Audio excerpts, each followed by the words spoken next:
Fala pessoal, sejam todos muito bem-vindos a mais um Oftcast. No episódio de hoje a gente conta com a presença do Dr. Renato Neves. O Dr. Renato Neves, que é formado na Escola Paulista de Medicina, fez o seu doutorado lá, tem o PhD também, o pós-doutorado em Harvard University, mas o currículo dele não se limita só à oftalmologia, ele tem muitos negócios dentro da oftalmologia, mas fora dela também, projetos sociais, envolvimento com a parte alimentar, restaurantes.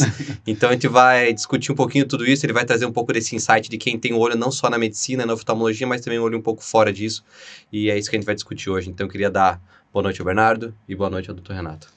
Doutor Renato, um prazer te receber aqui hoje. A ideia é a gente conversar um pouquinho sobre empreendedorismo, não só na oftalmologia, mas também fora da oftalmologia. A gente estava batendo um papo bem bacana em off. Eu falei, não, vamos começar logo porque tá muito bom o assunto, não vamos perder conteúdo aqui. Então, obrigado aí pela sua presença, por ter disponibilizado um tempo para vir conversar aqui com a gente hoje. É um prazer aí. Empreendedorismo é assim, é para todos, mas não é para qualquer um, né? Eu sempre falo, tem que ter um parafusinho a menos e tem que ser um pouquinho obsessivo, né? De perfeição. Eu acho que as coisas só dão certo se você capricha, né? Isso aí é um negócio que eu acho que eu já vou dar a mensagem do final, é essa, né? Você tem que caprichar, fazer muito bem feito o que você faz como médico, como pizzaiolo, como padeiro, como restauranteiro, né? Então isso aí é um segredo, né? E nós vamos conversar sobre isso. Então, e buscar essa qualidade, buscar compromisso, né, com o que você está fazendo, tal, acho que é o principal. E aí dá certo, não tem erro. Legal. Pô, e teu currículo no oftalmo, que eu já comentei agora, impressiona bastante. Então fez uma extensa área de pesquisa, projetos pioneiros aí também na área da refrativa, da catarata, né? E a primeira pergunta que vem é, você sempre quis ser oftalmologista ou você tinha uma mentalidade já mais empreendedora e acabou caindo na oftalmologia? Como é que foi esse processo ali? Então, meu avô era médico, clínico geral, meu pai era pediatra, professor da USP, era de neonatologia, né, um dos primeiros, e eu vi o meu pai e tudo e gostava muito, né? Ele era um cara pediatra, né? Super respeitado, adorado. Naquela época, né? O médico era mais respeitado pelos pacientes e ele fazia muitas coisas boas, ajudava muita gente, atendia muita gente sem custo, né? E aí eu gostava de eu queria ser cirurgião pediátrico, né? Aí chegou um dia, ele estava no clube, chegou um senhor velhinho, falou, Renato, vem conhecer esse menino, esse senhor aqui, meu amigo, tal, não sei o que ele é oftalmo. Aí nem lembro o nome dele, era um senhor mais velho, falou, Renato, você vai ser cirurgião, você vai resolver a vida das pessoas, é um negócio bacana, vai olhar sobre oftalmologia, que você é uma área maravilhosa, que você é clínico, cirurgião, né, e você vai se dar bem. Fiquei com aquela pulguinha atrás da orelha, e depois o doutor Belmiro era amigo da família, da minha família, nem conheci ele depois, me tratou super bem, e eu resolvi ser monitor de oftalmo, né? E comecei a estudar, comecei a aprender, tal, isso no terceiro ano. Isso, né? na Escola Paulista. Na Escola Paulista, né? E fui ver cirurgias de catarata que dava ponto, né? Vocês nem viram cirurgia de ponto, né? Na época de vocês, né? E fazia intracapsular naquela época, tal. Eu falei assim, nossa, que bacana, as pessoas enxergando, que eram cegas, tal. E eu comecei a me apaixonar e fiquei, do terceiro ano eu já sabia que era isso, né? Uma coisa de achar legal mesmo, achar se apaixonar, não tem outra explicação, né? Eu gostava muito de tecnologia, eu mexia, programava em DOS, né? Naquela época, tal, e eu era o único, né? Então, acabei ficando amigo do Rubinho, que a esposa dele perdeu a tese que ela fez em DOS, tinha 150 páginas, então ela perdeu, eu estava no terceiro ano, ele foi lá na minha classe, falou, Renato, você pode vir me ajudar? Desesperado, assim. A minha esposa perdeu a tese, né? Aí eu fui lá, fiz um rename doc-bac para doc, não sei se vocês sabem o que é isso, né? Era uma comandinho de dó, voltou a tese dela, né? E ele ficou super grato, fiquei mais amigo dele e tal. E aí continuei na prova, né? Aí estudei e tal, e passei, fui para oftalmo e sempre nesse negócio de tecnologia que eu gostava tal, e sempre tive uma energia para trabalhar muito forte, né? Quantas pessoas não conseguiam fazer, eu fazia slide, na época eu fazia slides de Codalite, depois coloridos, tal, o pessoal fazia no congresso, chegava ao congresso, eu fiz 4.000 slides, né, enquanto o pessoal ia dormir, eu fazia slide, né, então juntei um dinheirinho, ia todos os congressos, até comecei nos internacionais, tudo fazendo slide, né, então e fazia tradução também de livros, né? Fazia slide e ganhava um dinheirinho para fazer o slide para as pessoas, era isso? Exatamente. Antigamente era Codalite. O cara começou a empreender, o cara era terrível. Então, isso eu nunca contei para ninguém, mas então o Codalite era preto no branco, fazia uma revelação lá de negativo, ficava preto no branco. E eu tinha uma máquina na escola que imprimia os slides de PowerPoint para você mostrar no projetor de slide. E aí eu aprendi a fazer no meu XT que eu tinha, né? E tô falando grego para vocês, né? E aí comecei a fazer, cobrava $4. Eu lembro que naquela época a gente falava só em dólar, né? Porque o cruzeiro, nossa, era louco. Então era $4 por slide. Fiz 3.000 slides, 4.000 slides num congresso, foi $16.000. Uma grana, hoje seria uma grana violenta. Naquela época, hein? Né? Aí fui viajar, levei a namorada pro congresso, era na Bahia, fiquei no hotel bacana, o Meridian, que era o bacana, da época, hoje é o Fazano, né? E é isso aí, sem medo de trabalhar, né? Fazia tradução por página, na época ganhava 40 centavos de dólar, né? Então traduzia inglês, tal, direitinho e tal. Primeiro traduzia exames laboratoriais, tal, então, um negócio muito, muito louco, né? E sempre trabalhando bastante, né? Um negócio que eu via o meu pai trabalhava bastante, né? Então não tinha problema, não tinha cansaço. E como que foi essa experiência lá em Harvard? Como que surgiu a ideia de ir para lá? E o que te acrescentou, assim, ter tido essa experiência internacional?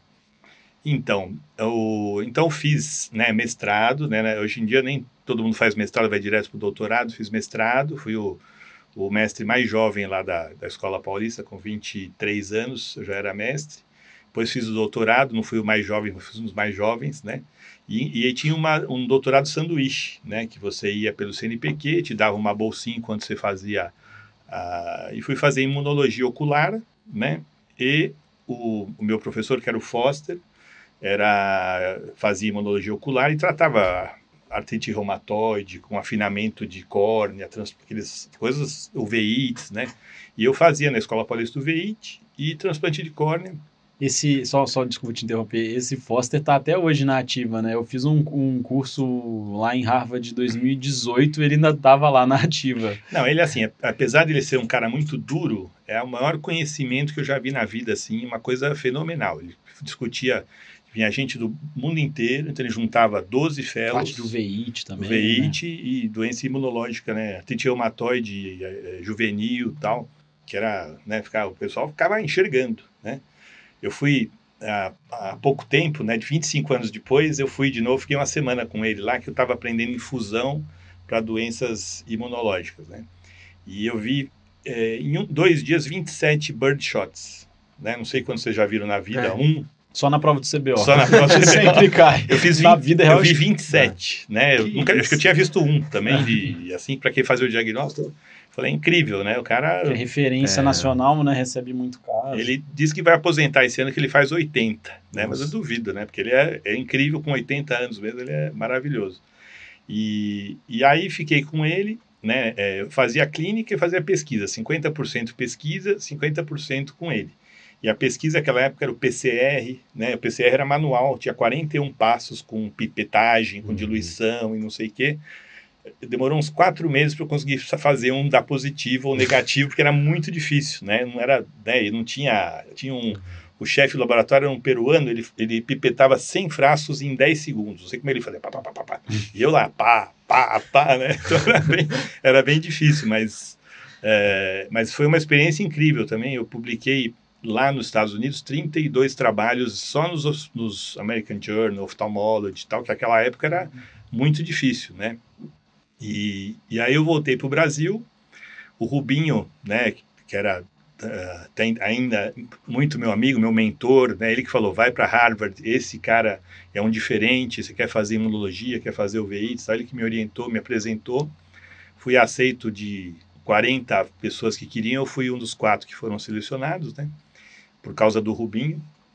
E o Rubinho estava lá e falou, Renato, tem um negócio que saiu, chama facoemulsificação, que você precisa aprender que o cara opera, não dá ponto e sai enxergando. É mesmo? Tá bom. Vou lá ver. Aí descobri o Paul Cott, que ficava em Rhode Island, 1 hora de carro de Boston para lá. Toda segunda-feira eu passava o dia com ele. Ele fazia 25 facos. Ninguém sabia que era faco. E eu ficava com ele sentado no banquinho do lado, ele falava assim, Renato, Mais ou menos que ano que era isso? Só pra ter uma noção. 93. Ele falou, Renato, o que você quer aprender hoje? Eu falei, hoje eu quero incisão escleral. Ele pegava, fazia tunelizada, a lente era de 5 milímetros, né? Então tunelizada, punha a lente, aí fazia incisão relaxante, que ninguém fazia já, naquela época ele já fazia. Fazia corneana, fazia corneana, no limbar, tal. Ele mostrava, então aprendi com o cara. E aí em dezembro desse 93 para 94, eu vim para o Brasil, todo mundo saiu de férias, eu vim trabalhar no lugar do Paulo Schor, que estava no meu lugar quando eu trabalhava com o Valton, né? Aí fui trabalhar, dei plantão de fim de semana para juntar dinheiro, porque eu não tinha. Eu vendi meu carro e fui, né? E aí vim trabalhar, dei plantão no Natal, no Ano Novo, tal, e aproveitei, fui na escola, tinha chegado um Millennium, que era o primeiro faco da Stores, né? Tava lá encostado, eu falei, Rubinho, posso fazer uma catarata? Uma faco? Ele falou, pode, você sabe? Você sabe? Eu falei, acho que sei, eu só vi, não operei nenhuma, mas acho que eu sei fazer. Aí fui lá, peguei um caso tranquilo, né? A catarata 3 cruzes só, né? Que hoje nem tem mais, né? Fui lá, fiz primeiro PO 2040.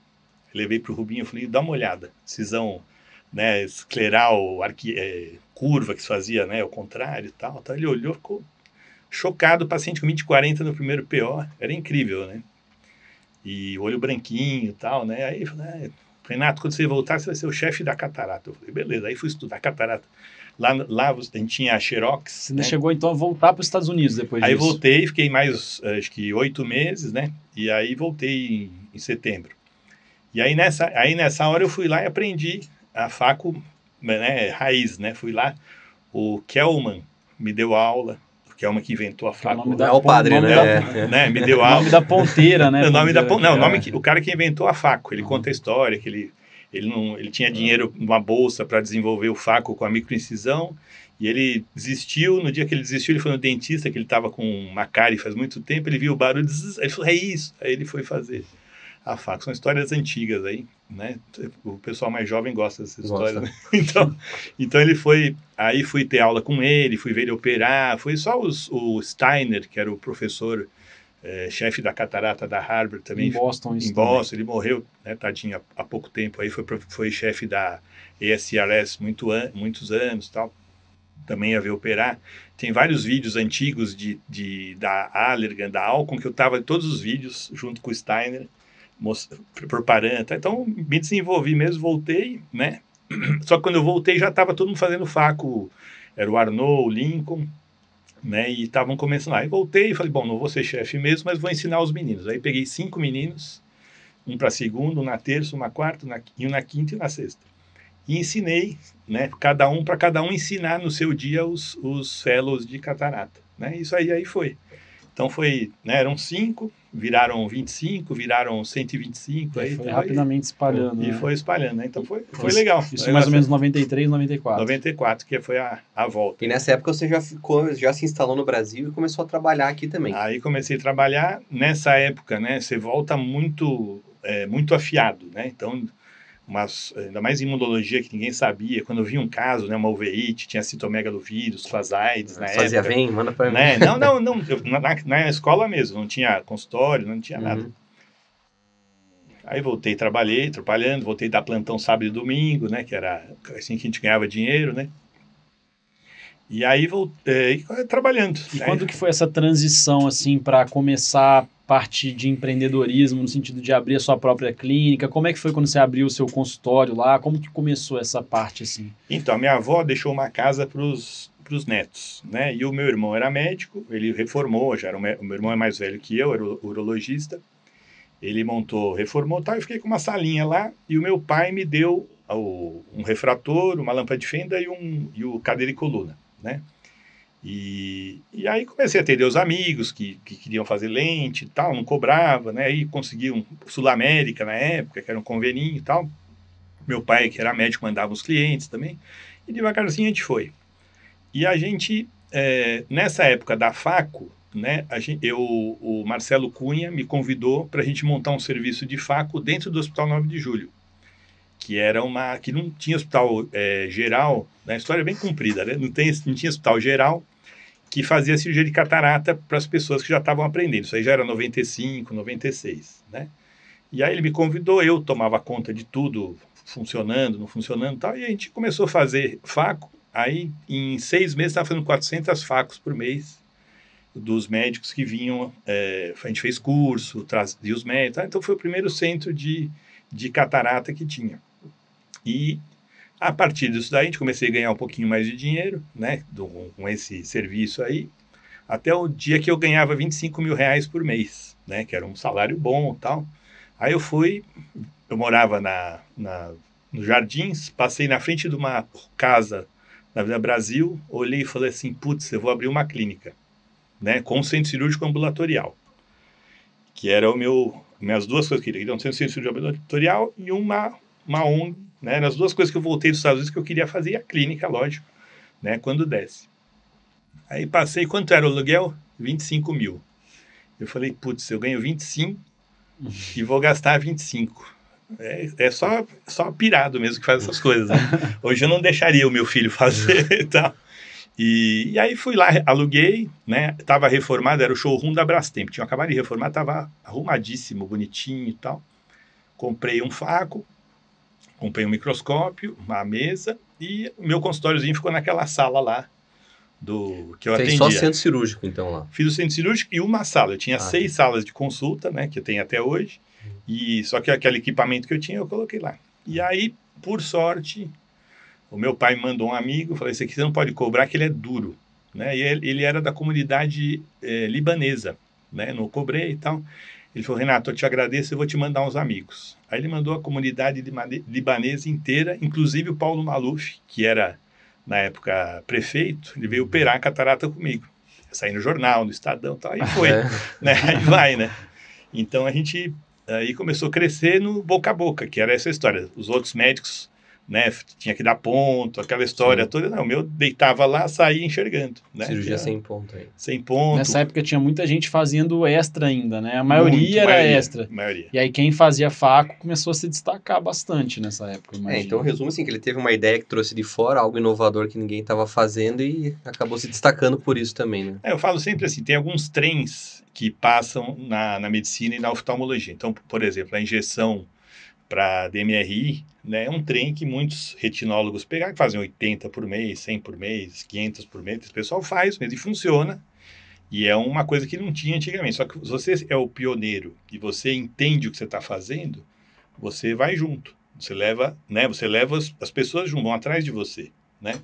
Então são os trens, né? Aí veio o trem da cirurgia refrativa, né? Esse aí eu já tinha voltado, não tinha ainda quando eu fui e tal. E eu falei, putz, eu vou pegar esse trem, né? Aí eu fiz uma coisa que quem quiser aprender tem que fazer. Você vive isso 24 horas por dia. Vai em todos os cursos aqui no Brasil, vai na Ascars, eu ia no curso desde os residentes, deu de complicações, passava o dia aprendendo. O congresso é bom por causa disso, principalmente esses americanos na época que... Põe a mão, né? Ele tem muito disso aí. Não, tudo. E aí a gente montou um grupo, né, e comprou o segundo laser, eu tinha um 10º desse grupo, né, e compramos o segundo laser, que ficou lá no 9 de julho mesmo, no hospital, e aí... Ele pegou o boom do LASIK. Peguei o boom do LASIK, né, eu cheguei a fazer, a nossa clínica fazia 1.000 olhos por mês, e 200 cataratas por mês, naquela época em 96, 97, então era um volume grande, né.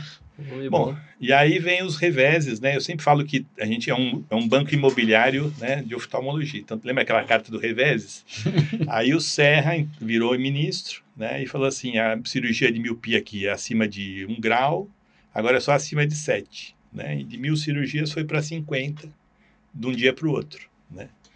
E aí esse foi o primeiro... Aí da ponto de vista de convênio isso, né? Isso é lobby de convênio, para não pagar, porque começou a crescer muito e todo mundo queria fazer, né? Então você fazia... Era um volume tão grande que às vezes você deixava de cobrar um ou outro, não tinha problema, porque era um volume que você tinha que fazer. E eu falava para as meninas, vamos trabalhar, que um dia vai acabar, né? Porque tudo muda. E as meninas ganhavam por olho também, né? Tinha um fixo mais uma comissão. Então, compraram carro, compraram casa, né? Então, foi legal, né? Foi um volume grande. da época, mas foi o primeiro tombo que eu tomei na vida aí, né? Porque eu tive, naquela época eu já tinha 7 clínicas, tinha em Santos, Campinas, Guarulhos, O crescimento foi muito ABC. rápido, então, Em né? 2, 3 anos você faz tudo isso. E opera, de repente o cara fala, ó, dos 1.000 vai virar 50. Era É. tudo de convênio ou também tinha SUS nessas clínicas Era aí? tudo convênio, e eles brigavam entre eles, né? Bradesco, com a Sul América, com a Mil, eu vou dar a cirurgia tal, para tirar do outro, aí resolveram, acho que fizeram um lobby para tirar esse negócio Sim. da obrigatoriedade. Eu ainda achei que uns 6 meses que eles iam voltar atrás, porque os pacientes estavam bravos, né? As empresas tal, mas Essa relação com o Ah. convênio ela é sempre bem complicada, né? Hoje em dia o pessoal tem dificuldade para credenciar. Naquela época era mais fácil credenciar, mas também tinha essa questão de lobby, ou também era difícil credenciar na época. olha, credenciar a QI. Hoje nem com QI, hoje você não sabe nem com quem você fala no É. convênio, que muda, um vai para lá, vai para cá, tal. Então você conhece alguma pessoa, nem até um assunto burocrático, tem que trocar um endereço, tem que trocar um documento, alguma coisa. Você não sabe nem quem está mais lá, né? Então se quem está tomando conta da gente, é a doutora tal, né? Você encheu de médico, né, trabalhando em convênio também e tal. Aí entrou uns oftalmologistas também que iam lá para saber o que eles podiam fazer para cortar os custos das clínicas, tal. Então Tinha. é um. E paralelamente a isso, você também estava na Escola Paulista ou já tinha saído de lá? Então, eu saí, teve um concurso lá que eu não passei, né? E aí tava tudo isso acontecendo, eu cada vez fui indo menos, fui indo menos. Aí é uma vez por semana, tal, e depois eu parei, porque aí comecei a trabalhar, aí era trabalhar a sério, né? 1.000 cirurgias por mês não é brincadeira, né? E tem essas aquisições de clínica. Conta pra gente como é que foi esses processos. Você comprou algumas clínicas prontas, inclusive algumas clínicas bem grandes, né? Sevintal foi recente. O primeiro que eu comprei foi a parte de convênios do Tadeu Civintal, porque ele é um cara que tem um nome né, muito grande, ele não queria atender convênio, né? Ele tinha o SUS dele, que era muito importante, e tinha a parte particular, porque ele não dava conta. E convênio você tem que ter estômago também para saber como fazer e tal. E aí ele quis vender, eu comprei, né, abri uma clínica perto da Paulista, que era perto da dele, chama Instituto dos Olhos, tem até hoje também. E aí, mais para frente, eu comprei um hospital, que era um hospital ambulatorial não oftalmológico, aí já virou o fora da oftalmologia, né? Que era um negócio que eu via nos Estados Unidos, a tendência de ter cirurgias ambulatoriais, que o paciente ficava 3, 4 horas e fazia muitas cirurgias por mês. Para vocês terem uma ideia, eu tinha 28 leitos só nesse hospital, só que eles rodavam 4 vezes durante o dia, né? Então, tinha cirurgia 6 da manhã, meio-dia, às 6 e às 10 da noite. Então, rodar, às vezes nem ia para o leito, porque eram E cirurgias. essas aquisições foi no começo dos anos 2000 também, do Tadeu Civital e dessa Tadeu outra aí? Cimental tem uns 10 anos, Ah, né? tá. O hospital tem uns, acho que 8 anos, né? E recentemente o Tranjan, que era o meu principal concorrente, ele resolveu se aposentar e estava vendendo a clínica para os grupos aí grandes de tal, e ele achou que era pouco, tal. Fui lá, fiz uma proposta melhor e ele acabou vendendo para mim. E a gente foi muito legal que você juntou né, você tem um financeiro só, você tem um compra só, você compra muito mais, tal. Isso aí acabou alavancando as duas, E né? você que é o administrador ou não? Você só é o cara com a visão? Você tem uma equipe muito grande de administradores? Como que funciona isso? Não, Para olha, gerir isso tudo? a minha vantagem, a única vantagem é que eu sei tudo o que acontece. Isso aí é um negócio que, por exemplo, se um gerente falar para mim aconteceu isso, isso, isso, e o outro gerente falar tem uma diferença de dinheiro ali, eu consigo juntar as duas informações e ver o que está acontecendo. Porque às vezes um não sabe do outro, né? Então, isso é uma qualidade que eu tenho de prestar atenção em tudo bastante, né? Agora, é muito importante você ter pessoas melhores que você. Isso aí quando você tem um nívelzinho de faturamento, você tem que procurar isso. E eu tenho hoje um financeiro administrativo que funciona independente de mim. Então, às vezes, eles até me ensinam, eu fiz coisas erradas, que a gente acaba fazendo coisa errada, tal, né, de pagar imposto errado, isso aí é do passar. Então, a partir dos momentos desses erros, né, então agora eu tenho um controller, né, eu tenho um diretor financeiro, eu tenho um diretor de marketing, eu tenho, né, porque antigamente era as duas senhoras, né, que tomavam conta, tal, mas não tem aquele negócio de, né, hoje no hospital eu tinha um economista, que era que era o diretor administrativo, tal, que ele era muito melhor que eu para fazer uma planilha Excel de 35 abas, né? Primeiro que eu não tenho tempo de fazer, segundo que eu não sei e terceiro que eu não leio. Então, é difícil, né? E qual que é o nome do grupo? É iCare? Então, são 3 grupos, vai, que a gente hoje fala Grupo Neves, né? Que é tudo meu. O grupo iCare é o de oftalmologia, tem o iCare Hospital de Olhos, o Neves Center, o Instituto dos Olhos, a Clínica Tranjan e o Hospital de Olhos Jardim Europa, que é um hospital ambulatorial separado, e a Fundação iCare, né, que é a parte de beneficente. E aí o SAR, que era era um centro de infusão mais do hospital, que esse aí que eu vendi, né? E a parte gastronômica, né, que é o Grupo Lute, que hoje são 4 restaurantes, né? Então isso a gente fala depois, né? Depois. Bom, eu quero ainda entender, cara, é muito grande esse negócio, o cara tá concorrendo com o Fleury, com o Sozinho, né? Qual que é o tamanho desse negócio hoje em dia, em termos de quantas consultas faz, quantas cirurgias, somando toda essa parte de oftalmologia, assim, do que você A gente continua nessa média de 200 cirurgias de catarata, mais ou menos, umas 150 laser e umas 8, 10 mil consultas por mês, né? Esse daí. A gente atua, né, em os convênios particular, tal, a gente atende praticamente todo mundo. A gente tem até um setor chamado doutor de olhos, que é tipo um doutor consulta. Principalmente as pessoas que perderam convênio, que estavam com a gente e tal, eles pagam um valor menor e tem os mesmos exames, etc. E a gente atende para não perder, né, numa área diferente, tal, mas faz a mesma qualidade de atendimento. Então, isso aí é um jeito de você ajudar as pessoas também. E são 40 oftalmologistas que você tinha falado, mais ou menos, 40 oftalmologistas, né, que vão. Eu gosto de subespecialistas, né, que são só em glaucoma, só em retina, tem os gerais, né, que fazem tudo, mas a gente tem os seus especialistas para você fazer bem feito, né? Então, por exemplo, tem a doutora Lilian, que é a chefe da retina. Então, quando a gente tem um caso, né, que vai da retina até para cima, a gente faz juntos, né? Porque não dá para eu saber tudo de retina, nem ela de cor. Então, a qualidade melhora muito. E você ainda atua bastante como oftalmo. Ainda tem uma parte assistencial importante. Eu atendo toda terça, quarta e quinta, né? Eu tirei segunda e sexta, primeiro para viajar e segundo para fazer parte administrativa, reuniões, gravar podcast, hoje é segunda, né? Então eu tirei esses 2 dias há pouco tempo, né? Nem tanto tempo assim, mas mais para você poder no verão, né, ir viajar na quinta, né, ou para praia, fazer uma coisa mais tranquila, tal. E na segunda, principalmente fazer reuniões, né, ver análise dos números, tal. Isso a gente tem que tomar conta também, né, fazer o negócio. E a gente, né, o que eu estava ressaltando, né, então você tem uma equipe, né, então montei um financeiro que hoje funciona para todas as outras empresas também. Então, por exemplo, eu resolvi, né, abrir uma outra empresa, uma outra coisa. O meu financeiro cuida. Às vezes eu ponho mais 1 ou 2 funcionários, o jeito de fazer é o mesmo. Isso tanto para a tua parte gastronômica como para a parte oftalmológica. Isso. E qual que é o objetivo de longo prazo do Grupo Neves, assim, da parte oftalmológica ainda? Assim, é continuar crescendo, fazer outras aquisições, abrir outras clínicas? Você pensa em vender para um desses grandes grupos? Qual que é o seu grande objetivo, assim?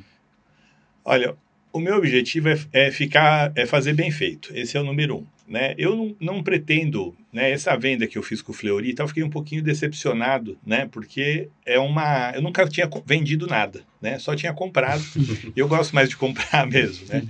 O meu advogado até de vez em quando ele liga para mim, você não vai comprar nada, tal, porque vender ele sabe que eu não gosto, mas não vai comprar nada, que nós temos para fazer, precisamos arrumar isso, arrumar aquilo, que é meu advogado há 35 anos também, amigo de infância. E a gente, eu não vejo assim, vender, ainda mais nas condições que estão sendo apresentadas aí, que a história, você compra um negócio que vale 100 e você paga 50, na hora que você for vender, se você vender por 120, foi um belo lucro, né? Então, o negócio, eu acho que o oftalmologista não está preparado ainda para vender as coisas, né? A gente é muito cru, né? A gente tem o médico tem, principalmente o oftalmologista, que é mais privilegiado, a gente tem um poder só, que é estudar. Né? A gente aprendeu a estudar. Então, se vocês quiserem estudar parte financeira, a parte de impostos, a gente consegue, né? A gente aprendeu isso. Eu falo que o meu superpoder é estudar. Então, eu fui fazer o jardim da minha casa, fui estudar o que você põe na sombra, o que você pode fazer. Então, é um negócio, fazer pizza. Eu tenho um livro que é um livro químico da pizza. Eu sei fazer pizza, um dia vocês vão lá, eu vou fazer para vocês. Né? Então, eu faço uma fermentação com uma farinha especial com a água congelada, tal, que chama biga, que pouca gente conhece, até no Brasil os pizzaiolos não conhecem, né? E a nossa que a gente faz lá no Lute. Então, eu digo isso, a gente tem esse poder de estudar. Então, tudo vocês podem estudar, porque é o mesmo jeito. Então, estudar administração, imposto, aplicação em CDB ou ações, etc. Tal, isso aí eu acabei estudando também um pouquinho. E eu sei que um jeito de você investir o dinheiro que você ganha não é só você pôr em ação, pôr em renda fixa, não é você comprar uma outra coisa que não dependa de você e que funcione. Né? Então vocês vão me perguntar, por que você é louco? Você abriu um restaurante? Né? É um investimento, né? Tem objetivos financeiros, não é só para fazer pizza, não só fazer em casa, né? Então é mais ou menos isso, né? O jeito que eu penso. Interessante. E assim, a gente tem a nossa audiência, ela é bem jovem em geral, assim. Muita gente está começando a carreira, muita gente está montando consultório no Brasil inteiro, né? A gente tem uma audiência bem bacana, assim, em outros centros também. O que você daria de conselho para essa pessoa que está começando, assim? Ainda tem espaço para abrir o consultório próprio? Você acha que está muito complicado, está muito saturado? A pessoa deveria tentar fugir de convênio porque o convênio está muito difícil? Ou você acha que na oftalmologia é muito difícil você se dar bem só no particular? Assim, qual que seria o conselho que você daria para quem está começando? Assim? Bom, primeiro que oftalmologia é maravilhoso, né? Eu sou apaixonado, eu acho que a gente faz é coisa que vem de Deus mesmo, tá? Um negócio que é fora do comum, você fazer as pessoas enxergar, você dar o bem para as pessoas, tal. Então, quem escolheu isso realmente é privilegiado, né? Para você eu primeiro queria dividir entre ser empreendedor ou ser empregado, né? Empreendedor não é para todo mundo, tá? Tem que ter um estômago, tem que estar preparado para quebrar, tem que saber outras coisas que não oftalmologia, então tem que entender de imposto, de lei trabalhista, de aluguel, tem que ter um advogado bom, tem que ter um contador bom. Não é só de 9 às 18, né? Tem que levar os problemas para casa, tirar férias, a empresa está rodando do mesmo jeito, né? Você sabe que eu aprendi depois dos 50, eu estou com 57, né? A meditar. Né? E eu aprendi que a meditação te dá a possibilidade de você ir dormir e desligar os problemas. Então, isso é uma coisa que eu aprendi. Você falar assim, agora eu vou dormir. Tchum, desliga todo aquele problema que você está, o mesmo da família, alguma coisa. Tchum, vai dormir. Dorme bem, que é importante, né? De manhã você está pronto para brigar de novo, né? Então, a primeira coisa assim, você pode ser empregado, ganhar bem, um lugar que te respeitem, que te tratem bem, que te valorizem. Isso aí é uma coisa que eu tento fazer.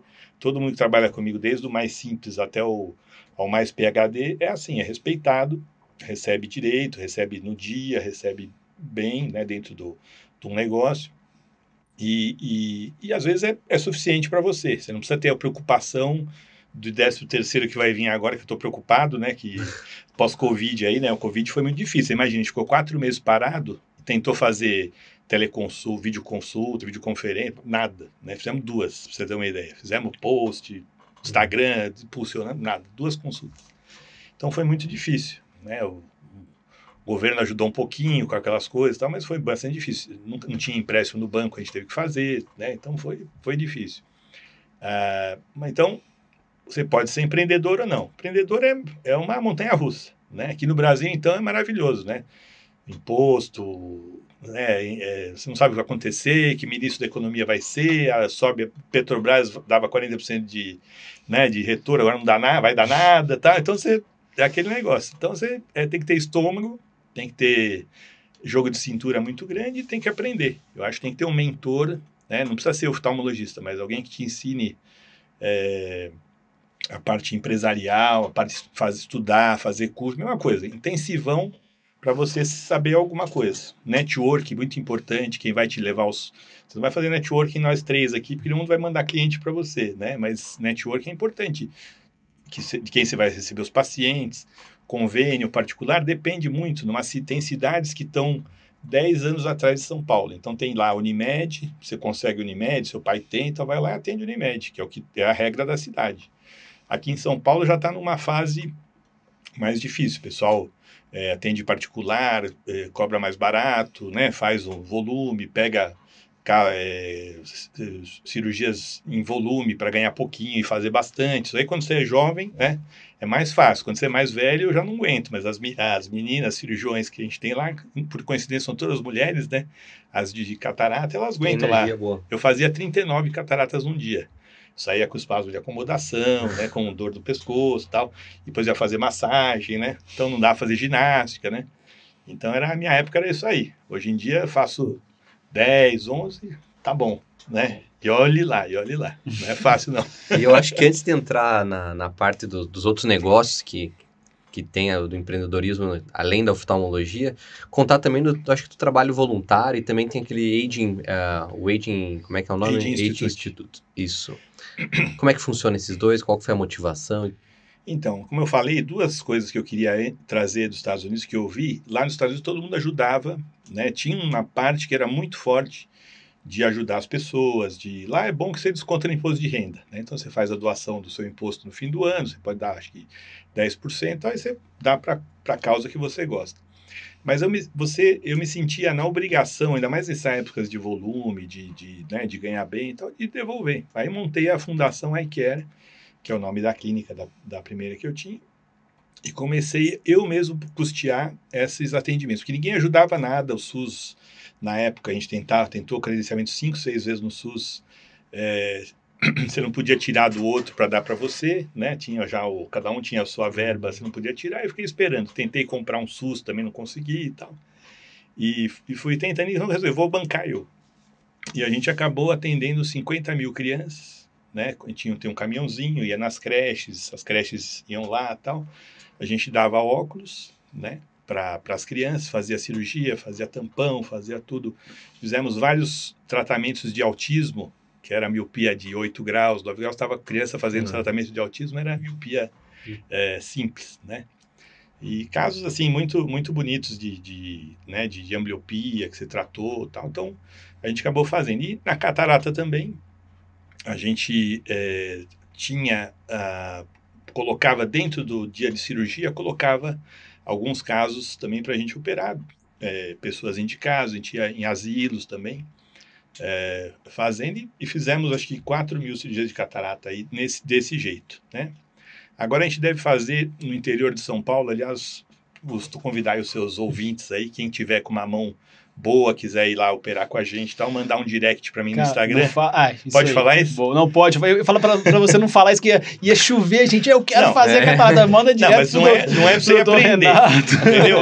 Não, o meu lá, Instagram nosso é Renato Neves MD, tá? E você manda lá um direct, mas você tem que ser um bom cirurgião. Isso aí é um trabalho, é um emprego, não é para você aprender. Tá? É o pós-fellow do Milton York, é o pós-fellow. Fez o pós-fellow, vou ligar pro seu chefe, perguntar quanto cirurgia você fez, se você é bom tal, ligo mesmo, pessoalmente, e te escolho. Tá? Então a gente está com um projeto para fazer no interior aí pro ano que vem, então... Muita catarata, então. Muita catarata. E é engraçado que tem tantos aí, né? Até eu soube que São Paulo teve que chamar um pessoal da Bahia para fazer cirurgia há um tempo atrás, porque eles não estavam dando conta. Tantas cataratas tiveram, né? Mesmo por causa do Covid e tal. Então foi difícil aí. Então fiz um jabá aí, desculpa. Não tem né? problema, Mas o pessoal vai gostar dessa informação. Vai chover. Nossa, tá ferrado, cara. Vai chover mensagem no seu direct. Vai ter que arrumar cirurgia para todo mundo. Mas e como que foi essa ideia desse Aging Institute aí? Explica pra gente como que funciona. Depois que eu fiz 50 anos, né? Eu comecei... Né, eu tenho 3 filhos, né, comecei a falar assim, putz, eu trabalho feito um animal, dói as costas, tô gordo, né, não faço ginásio, não tenho tempo, tenho estressado, tal, não dorme, blá, blá, blá. Aí eu falei assim, vou me cuidar.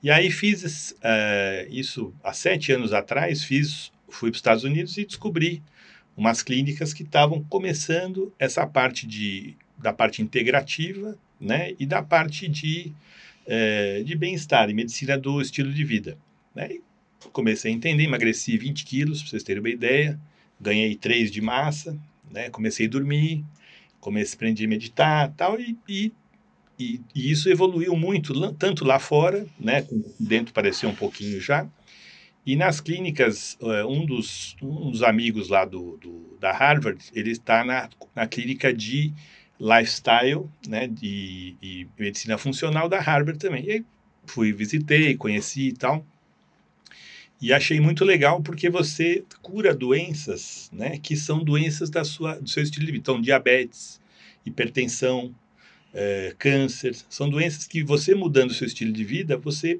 previne que elas apareçam. Que eu acho que é o medicina do futuro que o pessoal tem falado é esse. Mas na Harvard, em Stanford e na Mayo Clinic, eles estão cada vez mais investindo nisso, né? E isso aí para mim foi tão interessante, porque qual que é o seu inimigo número 1? A inflamação. Então a gente faz tudo para o corpo não estar inflamado, né? Então, desde passar fio dental para você não ter gengivite, né, inflamação no corpo, até suplementos que você usa, alimentação não inflamatória e tal, para você fazer. Então, eu juntei uma neurologista especialista nisso, que também entende um pouco de flora intestinal e de sono, especialista em sono, uma cardiologista, uma endocrinologista e uma médica de esporte, né? E aí, juntando tudo isso, a gente faz um tratamento que as pessoas... Então, você vê, né? Tem um amigo de infância que estava gordo, cansado, chato, de mal com a vida, a mulher só brigava com a mulher, tal. A vida dele em 3 meses mudou. Tá magro, forte, disposto, simpático, né? E de bem com a vida, tal. Tem uma psicóloga também, especialista nessa parte aí e tal. É mais profundo o negócio. De saúde, então eu achei que tinha uma relação com o olho, então não tem, é uma relação com essa bem-estar geral. Olho, a gente tem a Lívia, que faz a parte de oftalmologia dentro do Age Institute, que ela faz até, por exemplo, o negócio da luz azul. Tem gente que não dorme, passa o dia no computador, eu tenho filtro azul, né? Então passa o dia inteiro no computador e não dorme, né? Dorme 3 horas. Então, você filtro azul, faz análise do sono, tem a apneia do sono e tal, e vai mudando as pessoas, né? Então, a gente lançou, você perguntou do olho, quando saiu a degeneração macular senil, a gente montou o Aging Eye Institute, que seria uma parte do olho mesmo.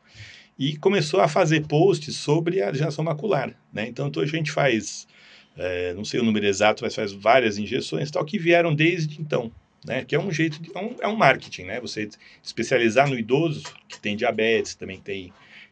foi o primeiro flerte aí com o idoso, né? E a gente agora está nessa que não é para o idoso, é para o cara que já tem 35, 40 anos, mas está fora está se encaminhando para durar 60 anos, né? A gente quer chegar nos 100, né? Que é o que a genética permite, né? Agora acho que a gente podia falar um pouquinho da parte assim que me deixou mais curioso, essa questão de você ter ido empreender em várias áreas, assim, em empreendimentos fora da oftalmologia, principalmente aí no ramo de alimentos, né, de restaurantes. E você estava contando pra gente, né, que era uma ideia de gerar renda sem você precisar estar presente lá e tudo mais. Então, quando que começou? De onde veio a ideia? O Rubinho veio aqui e falou que você adora pizza, né, e tal. Foi aí que deu a vontade de abrir. Conta pra gente aí como que foi. Então, assim, eu li um livro, uma vez chama A Semana de 4 Horas, do Tim Ferriss, né? A Semana de Trabalho de 4 Horas. Então, ele viajava pelo mundo. Então, por exemplo, ele foi para Buenos Aires, ele começou a fazer curso de tango para concorrer depois de 6 meses no campeonato de tango. E ele montou a vida dele para ele ganhar dinheiro à distância. Então, ele tinha uma secretária na Índia, ele vendia um suplemento, o suplemento ele explica como ele fez, tal, tal. Então, ele ganhava dinheiro, só que morava em Buenos Aires, que era baratíssimo em relação ao dólar, e tinha uma mini férias, né? Então, eu falei, putz, o cara ganha dinheiro sem trabalhar, né? Isso aí, para mim, foi a grande objetivo, né? Então, aí, primeira coisa nessa época que eu comecei a fazer ginástica, etc., surgiu o CrossFit, né? E aí comecei a fazer, estava bem, eu era, sei lá, tinha 100 pessoas fazendo CrossFit no Brasil, né? Eu estava treinando, tal, eu era o 12º Master do Brasil, tal, estava fortão, né? E aí chegaram para mim e falaram, Renato, você não é médico, tal, tem um cara que quer trazer um suplemento super famoso lá do CrossFit, que é o patrocinador, chama Progenix. Eu falei, deixa eu ligar para ele, liguei para o cara, tal. E aí registrei no Brasil e comecei a trazer o suplemento, né? E aí o dólar era 2,5 e tal, começou a vender pra caramba, era qualidade Isso boa uns mesmo. 10 anos atrás, mais ou Menos, menos. uns 6 anos atrás, né? E aí comecei a trazer, comecei a vender tudo, aí trouxe uma joelheira que era própria de CrossFit, uma munhequeira que era da Rock Tape, aquele tape, sabe, de põe no, o pessoal usa hoje em dia e tal. E aí fiz uma loja virtual e comecei a patrocinar os congressos. Falei, essa é perfeita, a loja funciona sozinha, eu só faço a importação, tem meu financeiro que faz, tal. Bom, vamos lá. E aí vendeu pra caramba, foi bem pra cá e o dólar começou a subir, né? Chegou nos 5,50, 6, estragou tudo, porque aí ninguém queria mais. Vinha o pó chinês, que você não sabe se tinha proteína de grilo, do que era, mas era proteína. O nosso chegava a R$300 e o chinês era 60, né? Então acabou a brincadeira e fechei a empresa, não tomei prejuízo, fechei rápido, né? Na hora que eu vi que não ia dar certo, foi uma boa. Então foi a primeira experiência aí no CrossFit, foi legal. E depois comecei um monte de gente se machucar do CrossFit e tal, parei o CrossFit, né? Mas eu só falava de CrossFit, vocês conhecem, só fala disso, só doença mesmo. CrossFit e triatleta são dois... Agora é o beach tênis, né? Que é o novo CrossFit, é o beach tênis. O pessoal sai e vai beber, né? Vão lá no Lute beber depois. E aí depois, assim, eu e a minha esposa, a gente gosta muito de viajar e começou a ir para a Itália, né? Várias vezes, fomos para Nápoles 2, 3 vezes, tá? A gente ficava chocado como a pizza era boa e como você comia um macarrão ou comia um prato, era maravilhoso, não passava mal. Aqui você vai lá, ia no restaurante, come um macarrão, a barriga estufa, tá mais velho, né? Que nem eu. Acorda à noite, tem que beber água, tá? Então era um desconforto muito grande. E eu falei, mas por que lá na Itália você come um macarrão, você vai dormir e ainda dorme gostoso? Né? Qual que será o segredo do negócio, né? E a gente começou a ir em alguns restaurantes, fomos dos melhores lá da Itália, começaram a estudar, e a gente chegou à conclusão que era o ingrediente, tem que ser ingrediente sem parte química, ingrediente original mesmo, e o jeito de fazer, né? Então tem uma massa chamada carbonara, vocês conhecem? Sim. É com ovo e queijo, e bacon, e pancetta. E aí é uma missão aí. Só que o que o pessoal faz aqui? Põe farinha de trigo para não gastar tanto ovo, né? Aquelas farinhas bem chulé e tal, né? Então, a gente começou a descobrir os segredos da culinária italiana. Minha avó era italiana, eu fazia macarrão na mão com a minha avó e tal. E aí, voltei, falei assim, putz, Dani, vamos abrir uma pizzaria? Né? Porque a pizzaria aí virou um negócio de obsessão, mesmo a história da obsessão, de eu aprender a fazer pizza. Comprei um forno de pizza, já estou no terceiro, né? Ganhei um do Faustão, uma vez fui no jantar do Faustão que ele fazia pizza, né? Aí ele falou para mim, comecei a conversar com o pizza, falou, nossa, você sabe muito de pizza, que forno você tem? Eu falei, não tenho. Aí no dia seguinte ele mandou um para mim de presente, foi o primeiro. Veio um forno do Faustão, Foi o primeiro. Aí comecei a fazer a pizza, comecei a me... Um tal de forno santo aí, né? O forno santo é de tijolo, isso, né? Bom, aí comecei a estudar, comprei um livro, aí eu não sei o que eu tenho, mas eu fico amigo de todos os melhores pizzaiolos, eu fiquei amigo de todos, né? Porque eu converso, tal, falo um italiano bem ruim, né?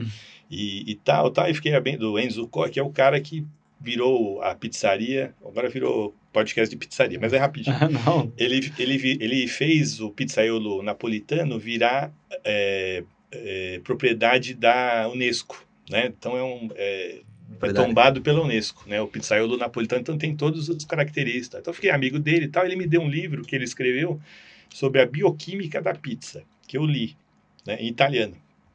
E aí a minha pizza ficou perfeita, porque eu entendi qual que era a história do negócio e tal. Aí falei, Dani, vamos abrir uma pizzaria, que agora com essa pizza não tem no Brasil. Tal. Aí chamei, como eu não entendo nada, não entendia nada, chamei um consultor, me indicaram que é um cara que entende mais de restaurante de São Paulo, é o André Rodrigues. Aí chamei ele, sentei com ele, falei, André, quero abrir uma pizzaria. Aí ele falou, putz, você não vai dar certo, porque pizzaria custa R$10, você vende por 50, você paga o aluguel, tem que pagar o pizzaiolo, eu falei, não dá certo. Você tem que abrir um negócio bacana, com uma comida top, que o pessoal vai beber vinho e beber drinks. Eu falei, é mesmo? É. E como é que vai ser? Não, vou fazer o projeto para você. Fez o projeto e tal. E aí comecei a procurar o ponto. Aí vi um ponto na Oscar Freire, né? Fui lá, estavam colocando a placa, entrei e falei, corretor, fechei o ponto, né? Bem louco, assim, E aí, em cima disso, a gente fez a decoração, um lugar legal e tal, e tem a pizza que eu queria, trouxe um forno de Nápoles, de 5.000 quilos, veio de navio, demorou 4 meses para chegar, tal, veio montado de Nápoles, só tinha aqui no Italy, né, no Rosso Pomodoro. Rosso Pomodoro, exatamente, é o forno Marani, né, que era o top lá, chega a 500 graus, tal. E aí peguei um pizzaiolo que eu conheci, que era italiano mesmo, e foi para lá, e a gente foi, e montamos os pratos, arrumei um chefe maravilhoso aí para fazer a criação dos pratos, tal, e tudo com o André coordenando, tal. E comecei a aprender e descobri que restaurante é igual clínica. Tem estoque, tem funcionário, tem, né, leis trabalhistas, tem as regras, etc. Tal. Eu falei, opa, isso aí eu entendo, né? Parte empresarial eu entendo, então deixa eu tomar conta da parte financeira. E fiz funcionar, né? E foi indo, né? Tem quantos anos já que abriu o restaurante? A gente abriu no meio da pandemia, pra você ter uma ideia. Então já foi meio difícil, né? E no comecinho e tal, mas é bom que a gente tinha uma equipe de, sei lá, 6 pessoas. Fazia delivery e tal, bem devagar e tal. De repente voltou da pandemia, a gente estava preparado. Vários fecharam, a gente estava preparado para abrir. Né? E aí foi um sucesso. Pode fazer o jabazinho aí, o Grupo Lute, né? É, Grupo Lute. Tem um na Oscar Freire, né? Chama Lute Gastronomia, o Instagram. Quem mandar o direct para mim, você tem que seguir o Lute, senão não vou nem responder. Vamos combinar o seguinte, se tiver muito cliente, aí você manda lá para minha casa lá uma mostrinha, né? Não, vocês vão ganhar um jantar. Boa. Né? E aí o Lute Gastronomia, que é na Oscar Freire, né? Então é comida italiana, tem uns vinhos maravilhosos lá, tem uns drinks, tem um mixologista que é top, já estamos com 15 barmans quase, que são muito bons e tal. A gente foi convidado pelo sucesso a abrir no shopping Genópolis, a gente abriu na cobertura, também ficou super bonito lá. E hoje nós abrimos o Panificio Lute, né? Hoje, pessoal. Hoje mesmo, a gente teve a inauguração e tal. E é outro restaurante, mas tem o pão como artista principal, desde o café da manhã, no almoço e no jantar, né? Tem sanduíche, tem pratos e tal. E o nosso padeiro é tetracampeão brasileiro, o melhor padeiro do Brasil, né? Então aí fomos indo, né, nessa história e tal.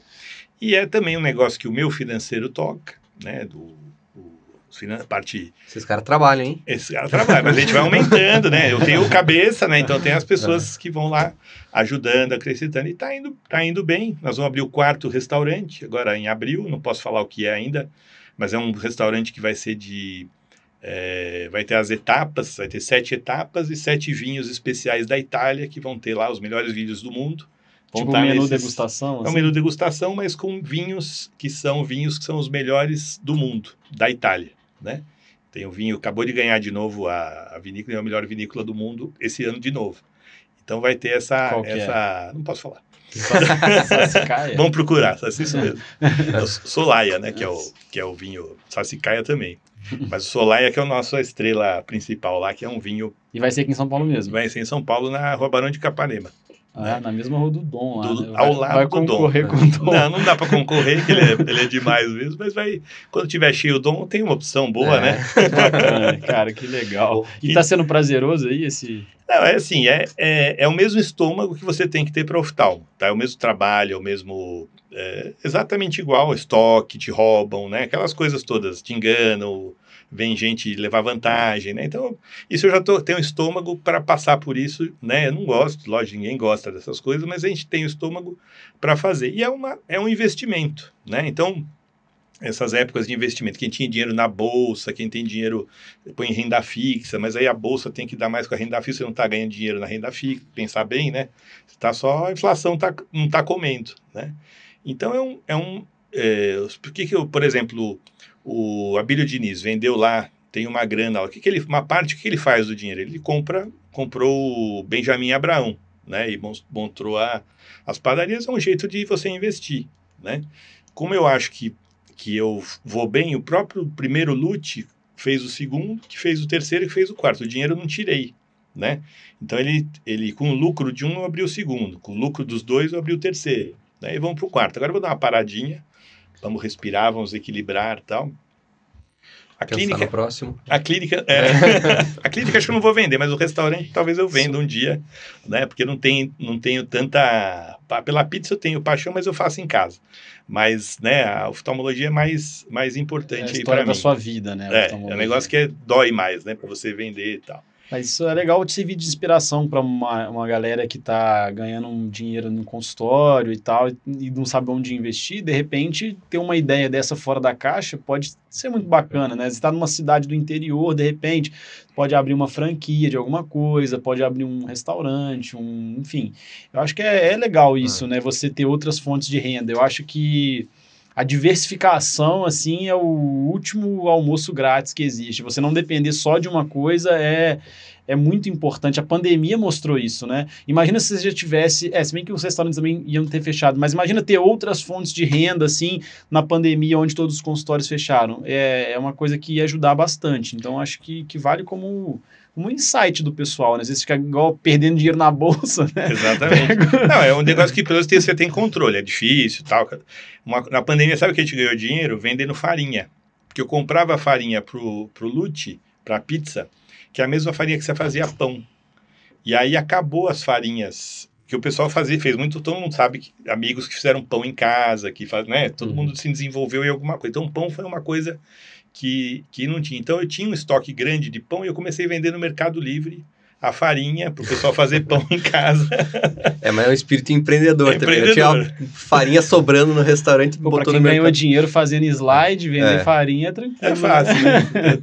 Acho que tinha 2.000 quilos de farinha e a gente começou a vender, né, com lucro de, sei lá, 100%, porque faltou. Então, você queria fazer, né, a minha mulher fazia pão em casa, né, pão integral, aquelas coisas todas, para você mesmo fazer, porque era difícil você ir na padaria comprar pão, né? Então, o pessoal começou a fazer. Então, muita gente faz, né, muitos médicos faziam pão. Então, a gente vendeu no Mercado Livre, em 2 meses acabou o estoque da farinha lá e beleza. E qual que é a tua opinião com relação, eu não sei se chegou a fazer em algum momento da vida empréstimo a banco para ajudar nesses negócios e tudo mais? Então, o segredo é não faça empréstimo, tá? Se você tem hoje, sei lá, tem alguma dificuldade, eu acabei de fazer isso, financeira, né? Porque o pessoal, às vezes, até 1 ou 2 dias a gente usa cheque especial. Usava quando o cheque especial era 2%, 3%, não tem problema, agora é 15%, né?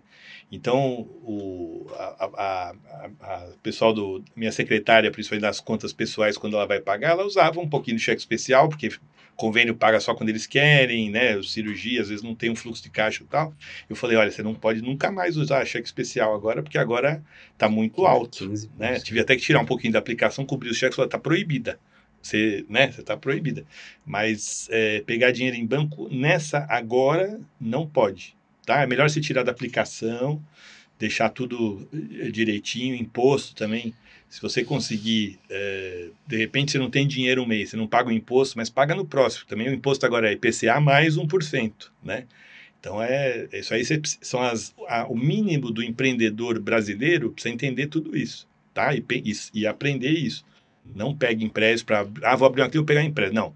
Você vai lá na vendedora de... esqueci o nome deles, que vende os aparelhos, e fala, eu quero pagar em 24 vezes, você parcela para mim. Vai lá, trabalha, paga em 24 vezes, né? Esse eu aí acho é o negócio. Que você ter cautela também, né, e ir aos poucos, de repente, né, não ficar alavancando demais, porque agora num cenário que os juros aumentam, de repente você estava mais alavancado, de repente você pode ter muita dificuldade para pagar as contas, né? Então, acho que vão com calma, né? É a recessão. Faz, né? Parcelado, vai na boa, junta o dinheiro e tenta comprar à vista, tenta negociar, né? E não fica se endividando, ainda mais quem está começando a carreira aí, eu acho que não é uma coisa muito bacana, né? E acho que, assim, o Dr. Renato, além de tudo isso que falou, ainda também tem um podcast, né? Quer comentar um pouquinho sobre esse podcast? Então, além do podcast do Age Institute, que não sou sozinho, né? Que explica mais sobre a filosofia, tudo. Tem o podcast que eu fiz com a minha mulher, que chama Beleza dos Seus Olhos. Tem 2 partes. Tem o YouTube, que é um canal do YouTube, e tem o podcast que a gente senta, né, um pouco e bate papo. Então, ela me entrevista, a gente fala umas coisas engraçadas, né? Aliás, a gente falou nenhuma besteira aqui para ser engraçado, né? Então, a gente... Dá tempo ainda. Dá tempo ainda. Daí a gente fala, né? A gente fala coisas engraçadas, porque o pessoal que conhece a gente, eu brinco bastante, ela brinca bastante também, então faz... E a gente fala de catarata, para o paciente mesmo, né? Então, muita gente chega, às vezes, na clínica e pergunta, mas a sua mulher não trabalha aqui? Eu falei, não. Porque ela é tão simpática, eu quero conhecer ela, tal, não sei o quê. Então, o podcast é isso. E a gente acabou fazendo um canal do YouTube, também chama Beleza dos Seus Olhos, que foi feito pelo seguinte, vocês vão achar até estranho, mas é engraçado. a gente tinha televisão na sala de espera, então eu ficava passando lá o Datena, que foi matou, não sei o quê, assassinado. Perseguição na dele, polícia, né? Ou então aqueles canais também de mulher que tem à tarde, que é só propaganda de ômega 3, de não sei o quê. Tá? Então eu ficava passando isso. Casos de família. Casos de família, ratinho, né? Então eu passava o dia inteiro, eu saía, né? Tava, né? Ou passando o Globo, né? Passando, então eu achava bem chato. Eu falei assim, putz, o que a gente pode passar aí, né? E eu... Lá nos Estados Unidos tem aqueles canais, né? Eu até cheguei a assinar uma época que passava que é glaucoma, aquela computação gráfica e tal. Mas é chato, porque passa o negócio uma vez, né? O cara vem de novo a mesma coisa. Então a gente resolveu fazer vídeos de viagem, né? A gente viu começou a assistir alguns vídeos de viagem antes de viajar, sei lá, vamos para Milão no Congresso. Então via o que tinha em Milão, então assistia né, vloggers, né, que chamava antigamente, ainda chama assim? Não sei. Eu acho que sim. Acho que sim. YouTubers, né? Então tinha os caras que faziam vídeo, né, viagem, então a gente falava, vamos fazer igual o que a gente faz melhor. Então, cada viagem que a gente fazia, levava a câmera, filmava e tal, e eu mesmo editava, né, vocês podem ver, os primeiros são horríveis, né, aí foi melhorando um pouquinho, a gente vai aprendendo, vai estudando, né, hoje eu faço edição no Premiere e tal, né, ponho trilha sonora. Cara. Pô, dá um help pro moleque aí. Me chama. O cara tá mexendo no Premiere. Premiere, põe, né, som, tá? Então começou a melhorar os vídeos, né? Fomos para Jerusalém, na Itália tem vários vídeos, na Suíça, minha irmã mora lá, então de vez em quando eu vou ver minha irmã na Suíça, eu faço os vídeos e tal. E a gente passa entre os negócios de o que é o glaucoma, o que é tal, a gente passa esses vídeos. E a gente viu que os pacientes gostam muito, eles se identificam com você, normalmente eles entram falando do vídeo, então parece que já te conhece, né? Tipo artista de TV, né? Você vê o Marcos Mion, né? Quem assiste ele na televisão, você anda na rua, você encontrar com ele, fala, Marcos Mion, tal. Parece que você conhece ele, né? Porque você está todo dia na sua casa, tá, Silvio Santos, né? Todo dia à noite, domingo, todo mundo assistia, né? Era amigo, seu amigo. Você vê ele na rua, fala, vamos tomar um café e tal. Então, é mais ou menos isso. Você tira essa barreira do médico, muito sisudo, muito... Então, as pessoas às vezes entram, comentam o vídeo, já vão depois em casa, assistem os outros episódios, vão viajar, falam, putz, você foi já para, sei lá, foi já para... Qualquer lugar, vai para Amsterdã, Sicília, pode ser. Foi para Sicília, né? Tem um vídeo da Santa Luzia, fui na terra da Santa Luzia e tal. E aí você já foi, tá? E você fala, tem um vídeo lá, ele vai lá, assiste, vê, tem as dicas. Amsterdã tal. É complicado, né? Vídeo lá no coffee shop. O Red Light. Bulldog. Os pacientes assistindo o doutor lá. Esse eu não tenho. Mas são vídeos assim, os que são muito, né? Às vezes a gente faz uns que são até meio bestas, sabe? Eu não passo, né, no negócio e tal. Mas tem outros que são muito feitos, tem um de Firenze, que é lindo, né? Tem um agora nós fomos para Miami, eu aluguei um Tesla, né? Então, fiz um vídeo, aluguei um Tesla em Miami. Mostra eu sem dirigir, sem o sapato, sem o pé, né? Ele dirige sozinho. Tem no YouTube também esses vídeos? Esse é o último. Tá no YouTube também. Vou dar uma olhada no tem vídeo. uns bons, bem legal, assistir ontem, são muito bons. Não, tem do Tesla. Tem uns legais e tem uns que são bestas, né? Então, a gente às vezes coloca, tá, mas é mais assim, tem um que eu adorei, que a gente foi para o paciente se sentir familiarizado com você e tal, ver como que é a sua rotina. Até antes da consulta, né? Porque ele viagem. Antes da consulta. Tem um que a gente foi para Chiang Mai, foi naquele Parque dos Elefantes, que você anda no elefante, aí você mexe no cocô do elefante, tem tudo isso. Esse é um vídeo maravilhoso que eles adoram, né? E Onde que é? Tailândia? Tailândia, né? Então a gente foi andar de elefante e tal, fez um vídeo muito bacana, tá? Esse é um dos mais, o pessoal mais comenta, tá? Então é legal. Então é uma brincadeira, mas que acabou dando certo. E eu ponho também, às vezes, por coincidência, eu atendi muita gente de televisão, por coincidência, né? O Gugu, o Faustão, né? Várias pessoas, esses dois, tem vários. E aí eu ia sempre nos programas, eles não queriam me convidar, mas aí o CRM, né, tive que começar a tomar cuidado, tal, porque a gente ia, isso é naquela época que fazia bastante cirurgia, tal, e às vezes a gente vai naqueles programas mulheres, etc, tal, e aí essas matérias a gente põe também. Então explica lá o que é ceratocônio, o que é catarata, tal, e melhor se assistir isso, né? Melhor para você que é o médico, o paciente está assistindo isso, que está vendo besteira, né? E é um negócio que dá um conhecimento também para o paciente, eu acho legal. Legal. Para vocês é legal também que você está em família, fazendo uma coisa divertida com a família ali, gravando. Né? Às vezes levam as crianças, eles participam também e tal, né? Eles ficam lá vendo quantos seguidores você tem, pai. Já tem algum filho na idade de ser médico, assim, ou eles não... O mais velho tá fazendo engenharia, né? A do meio diz que quer ser médica, né? Mas acho que não oftalmo, né? Quer ser cardiologista. E o menorzinho quer ser chefe, né? Vamos ver, esse tem 11, né? Vamos ver vamos ver o que ele fala. Bacana. Mas ele vai na cozinha lá dos restaurantes e domina, né? Legal. A gente está chegando perto do episódio número 100 e aí a gente começou agora, toda vez que o convidado vem, ele tem que sugerir um outro convidado aí, alguém que é bom de papo, alguém que você conhece há muito tempo, que ia ser legal a gente chamar aí, então a gente não tinha combinado antes, vai ter que pensar alguém... Pois é, jogamos em cima da hora. Né? Paulo Schor já veio? Paulo Schor já gravou na época que era online, nunca veio presencial. Vamos... Paulo Schor, ele é muito simpático, muito inteligente, tá? Então é um cara que também é que nem eu, não que eu seja inteligente, mas o conteúdo é muito grande, então vocês podem falar de várias coisas, tá? É um cara... Fala de inovação que ele gosta, né? Ele também tem um podcast, se não me engano, vamos chamar o... Ele nunca me conta, tá vendo? Eu falo dele, ele nunca me convidou pro podcast dele, mas também eu sou da velha agora, não tô inovando nada. Não, pô, muita trajetória, muito bacana, muito interessante, assim, é legal conversar com pessoas que não se restringem, assim, à oftalmologia.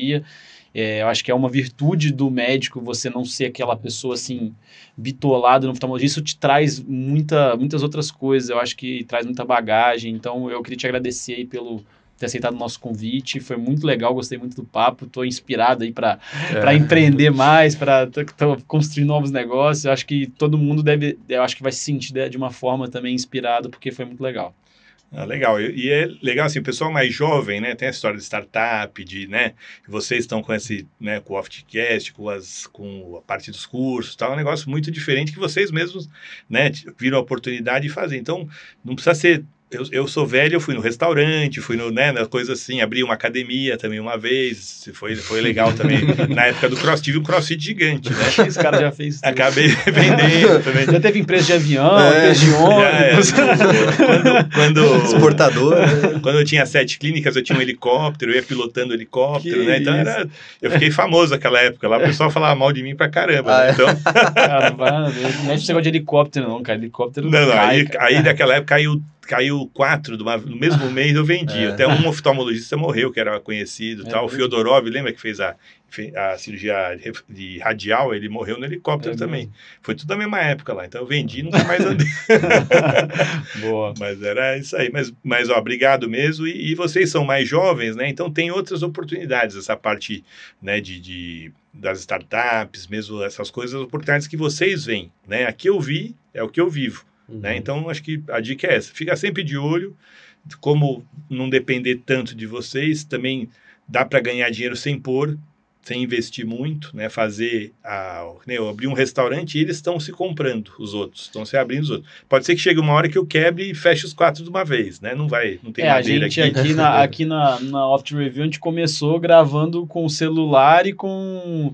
O microfone era o AirPods, né? Só que aí a gente foi vendo as oportunidades, foi vendo que estava dando certo, falou, cara, vamos investir, porque o público vai ser cada vez mais exigente. Aí a gente foi investindo e eu acho que é dessa forma. Começa pequeno, começa com o pé no chão, mas nunca deixa de sonhar, de acreditar e de querer crescer, né? Mas igual você falou, não é para todo mundo, não tem demérito nenhum você querer ter um emprego mais estável, um outro tipo de vida. Quero, enfim, ter uma vida mais tranquila, não tem certo e errado, mas a gente quer inspirar, assim, as pessoas que têm um sonho, têm a vontade de irem atrás, né? Isso mesmo. E a oportunidade está sempre do nosso lado, né? Então, você prestar bem atenção, ter o network, ter o conhecimento, né? Eu não tinha nada de conhecimento de restaurante, né? Hoje eu entendo bastante, não que nem médico, oftalmologista, mas eu entendo bastante e tal. Hoje tem